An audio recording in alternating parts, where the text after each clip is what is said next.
Oui, bonjour, bonsoir mes chers compatriotes. Aujourd'hui, nous sommes le 3 février 2024.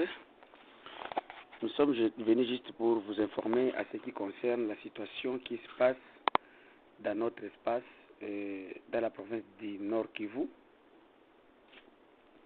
Alors, comme vous le savez, il y a des affrontements dans le territoire de Massissi, territoire de Rutshuru et dans le territoire de Nyiragongo.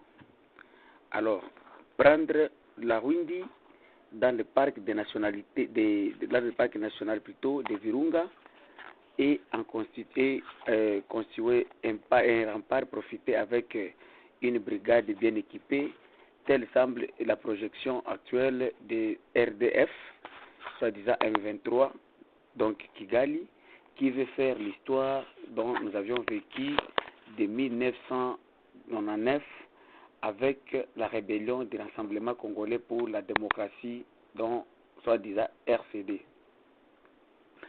Selon des sources fiables que nous avons, le M23, soi-disant M23-RDF, projette de prendre la localité de Rwindi, où elle compte établir une future proche son état-major avec une brigade d'appui et surveiller lors de la rébellion qui a été surveillée lors de la rébellion du RCD. La prise de la Rwindi sonnerait de la découpage automatique de la province du Nord Kivu et isolement de la ville de Goma avec le Grand Nord.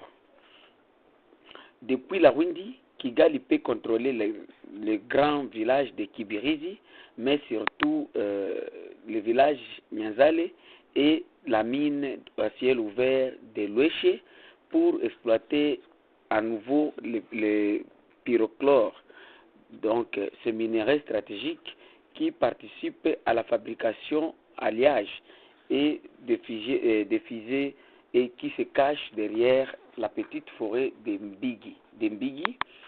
Alors, le minerai de pyrochlore sert à la fabrication des alliages résistants à de très hautes températures des minerais qui aident à la fabrication des fusées, des réacteurs nucléaires, des réacteurs nucléaires type PWR et DWR et à l'électronique nucléaire.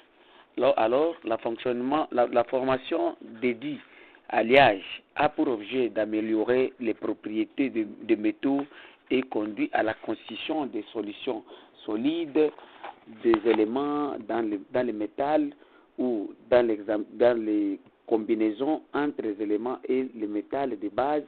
Donc, le niobium sert particulier à la fabrication des réacteurs ainsi que des turbines à gaz et vapeur. Il entre dans la composition des aciers spéciaux, des inoxydables, etc. Alors, l'histoire de cette mine à ciel ouvert exploitée par l'Allemagne qui abrite les QG des forces américaines AFRICOM et les Américains n'ont pas encore dit son dernier mot. Bien plus, les dangers de guerre de l'Ukraine, de la guerre de l'Ukraine et Russie et des gaz Israël semblent relancer la course aux minerais stratégiques. À terme, l'objectif de la RDF-M23 est de contrôler un territoire suffisamment vaste, incluant des postes frontaliers stratégiques de Bunagana, Ishasha et les champs riches de minerais stratégiques pour proclamer et imposer de facto autonomie politique de la région au lieu du pont de Mabenga. Donc c'est dans l'axe Kiwanja-Rwindi. L'armée rwandaise occuperait la position aménagée jadis de UPDF, donc l'armée ougandaise, et contrôler Katoboka, Karunga et d'autres villages environnants. Alors, cette menace grandissante de la cité de Rwindi est prendre au sérieux par le gouvernement congolais. Mais il semble que notre gouvernement, il joue, donc il ne veut pas prendre cette guerre au sérieux. Alors, l'offensive de la RDF suite à l'objectif nucléaire, à l'objectif clairement défini, à savoir occuper le maximum des localités, étendre son empire jusqu'à certaines limites stratégiques, consolider ses positions, mettre en place sa propre administration pour finir par déclarer l'autonomie de la région sous contrôle de ses alliés soi-disant M23 avec l'aide de Kigali. Les mouvements rebelles parviennent ainsi progressivement à installer un État dans un État, ici à l'est de la République du Congo. Il y a quelques jours, les marionnettes de Kigali ont procédé à dénomination des responsables au niveau local dans le territoire de Rutshuru, ici dans la province du Nord Kivu. Sur le plan militaire, le RDF par M23 semble avoir contrôlé et la maîtrise du terrain au point d'imposer son rythme au FARDC qui, en position défensive, depuis des mois et des mois passés, ont tendance à concentrer le gros de leurs forces à la protection de la ville de Goma seulement. Alors, l'impact stratégique de l'offensive sporadique menée occasionnellement par les FARDC appuyés par les patriotes Wazalendo semble très limité. Cela profite à l'ennemi qui recule d'un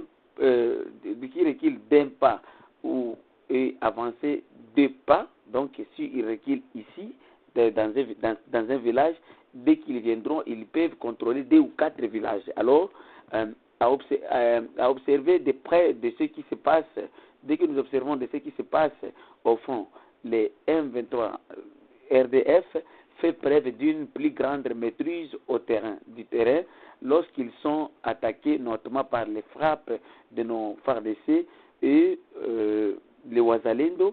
Ils réadaptent rapidement leur tactique et comblent leurs faiblesses par l'important renfort des hommes et des équipements venus directement du Rwanda, et c'est malgré de leurs pertes qu'ils subissent. Alors, la stratégie de dispersion des troupes du soi-disant M23, mais c'est le Rwanda a opté pour la stratégie de dispersion des troupes dans la zone des densément peuplées. Alors, on devrait avoir une force spéciale, ou bien le gouvernement congolais devrait augmenter la force pour voir comment ils peuvent déloger l'ennemi sur notre territoire national. Donc c'est comme ça, mes chers compatriotes.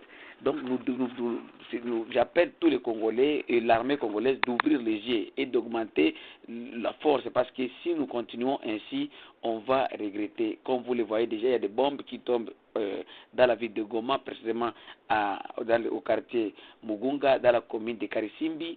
Donc c'est un danger pour la population de Goma et pour toute la République démocratique du Congo en général. Alors, c'est votre frère et votre fils, la voix de Kivu, la voix de sans voix, toujours au service du peuple. Notre numéro de téléphone, c'est 243 85 8808 330. Notre adresse email, c'est la voix de Kivu 45@gmail.com. Merci.